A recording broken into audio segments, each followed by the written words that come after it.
Louvado seja nosso Senhor Jesus Cristo. Enquanto o Evangelho estava sendo proclamado, eu estava me lembrando da primeira leitura, que a cabeça vai assim, vai longe, né? E eu estava me lembrando de uma música que a gente canta, que é bem fácil, porque ela diz assim: ó Pai, somos nós o povo eleito, que Cristo veio reunir. Ó Pai, somos nós o povo eleito, que Cristo veio reunir, para anunciar o Evangelho. O Senhor nos enviou. Ó Pai, somos nós o povo.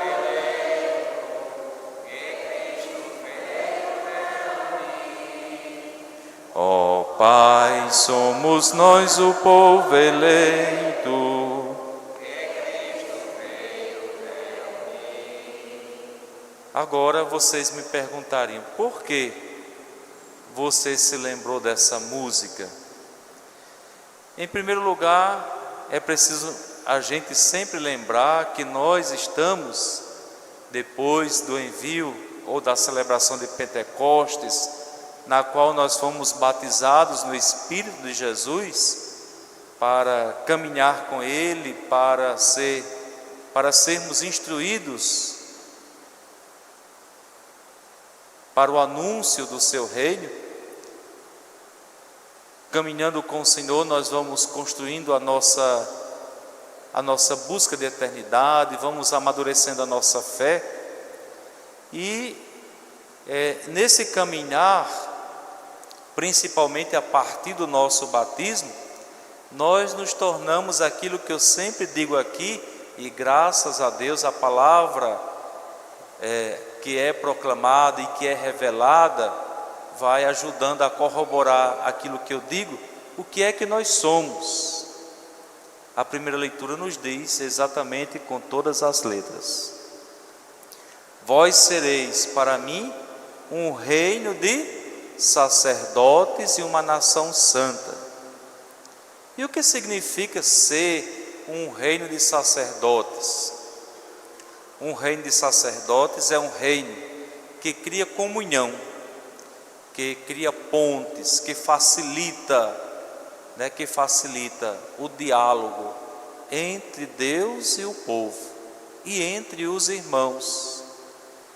Porque se somos o povo de Deus, nós precisamos ser este povo sacerdotal, este povo de comunhão, este povo de unidade, que caminha juntos, conforme o Papa Francisco tem insistido com a igreja nos dias de hoje. Caminha juntos, em sinodalidade,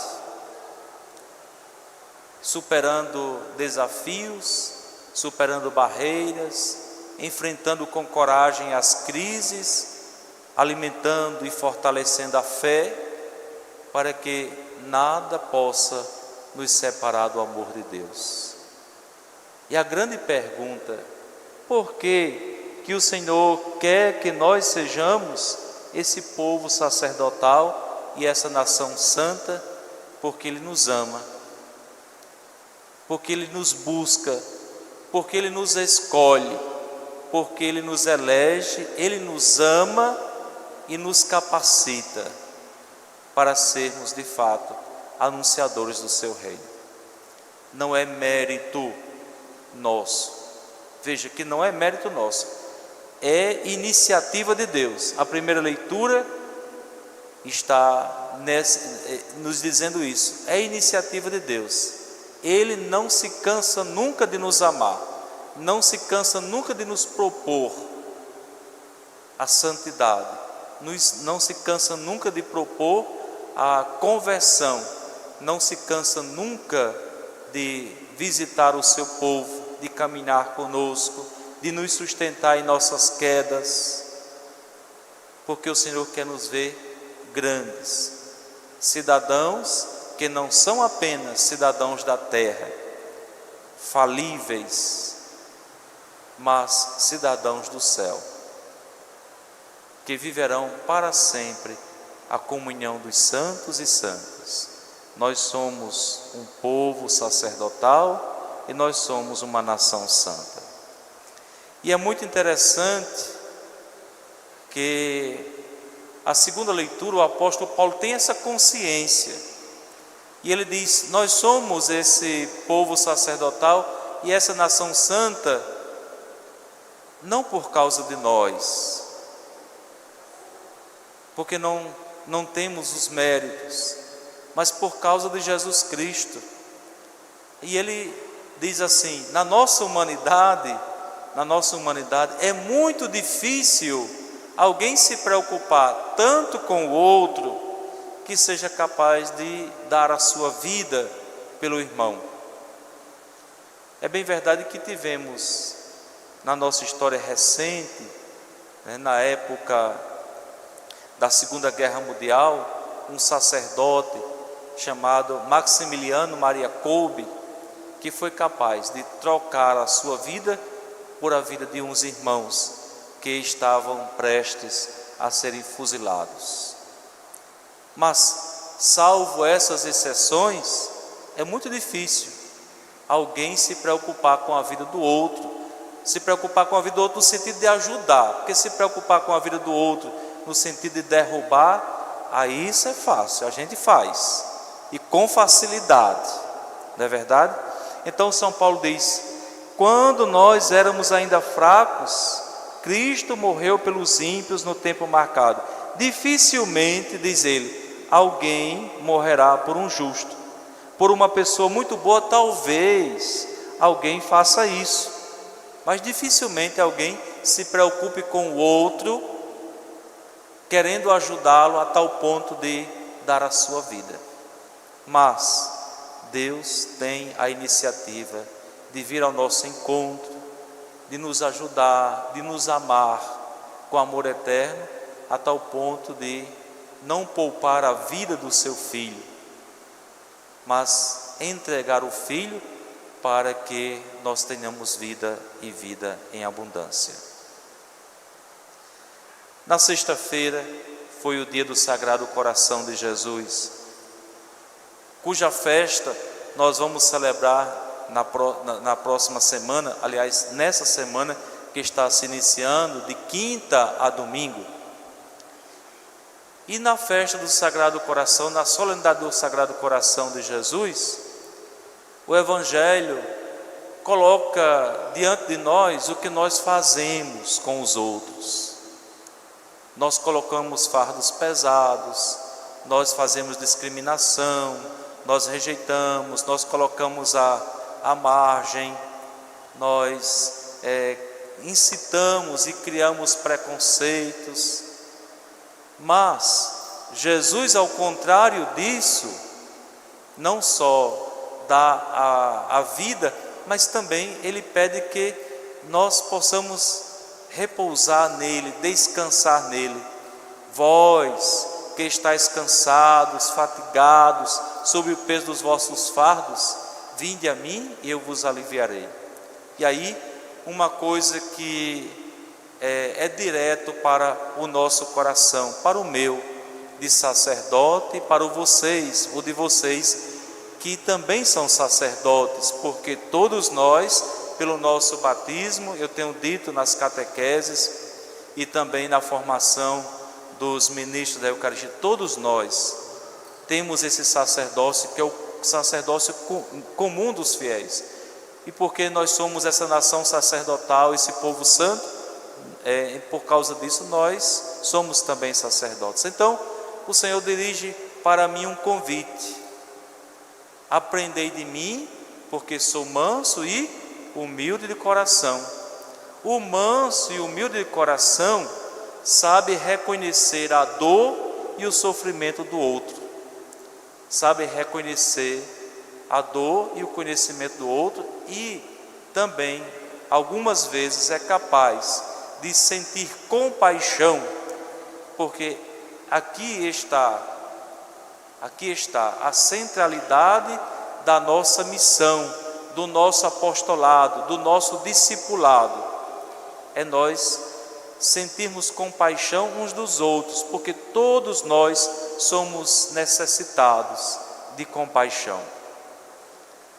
E eu digo isso por causa do Evangelho. Jesus estava vendo as multidões e compadeceu-se delas, sentiu compaixão daquelas pessoas, porque elas estavam cansadas e abatidas como ovelhas que não têm pastor. E como um bom pastor, Jesus convida as ovelhas para ele: vinde a mim, vós que estáis cansados, fatigados sob o peso dos vossos fardos, e eu vos aliviarei, porque o meu jugo é suave e o meu fardo é leve. E dentro desse ano que nós estamos vivendo, o terceiro ano sacerdotal na igreja no Brasil, que tem como tema vocação, graça e missão. Vocação é graça porque é dom de Deus, é chamado de Deus. Então é graça, é missão quando nós somos capazes de nos sentir agraciados e amados e responder ao Senhor. Então, nesse contexto, dois evangelhos chamam muito a atenção. O primeiro é o capítulo 3 do Evangelho de São Marcos. Jesus subiu a uma montanha, chamou para perto de si os que ele quis, chamou para junto de si os que ele quis. E quem são os que ele quer?